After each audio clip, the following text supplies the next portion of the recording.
Mimi Zubeir Ali Maulid naapa kwamba nitakuwa mwaminifu kwa Zanzibar katika kazi zangu za uspika na nitaitumikia kwa moyo wangu wote, na kwamba nitazihifadhi, nitazilinda na kuzitetea kwa dhati katiba ya Zanzibar na katiba ya Jamhuri ya Muungano wa Tanzania, na kuomba Mwenyezi Mungu unisaidie.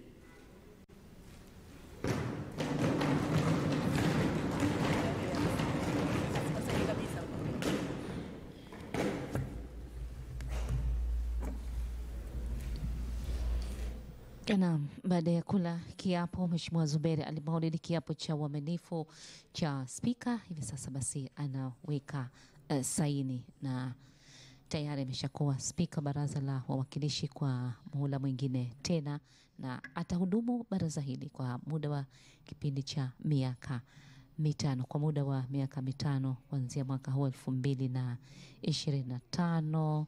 Leo ni tarehe 6 Novemba mwaka 2025 hadi mwaka 2030. Pia familia yake naye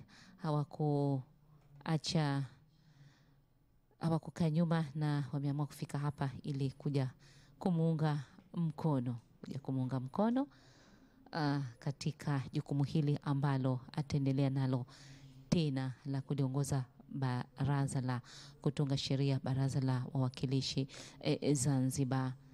Wajumbe wameamua kumpa kura za ndio wajumbe 53, na tayari kishapewa ule mkoba ambao ndani yake bila shaka mtakuwa na miongozo mbalimbali, mtakuwa na katiba kwa ajili ya utendaji wa kazi zake za uspika, pamoja na majukumu yake ya kuweza kuliongoza baraza hili kwa uaminifu na kwa umakini, pamoja na sheria na kanuni ambazo zitamuongoza kuliongoza baraza hili.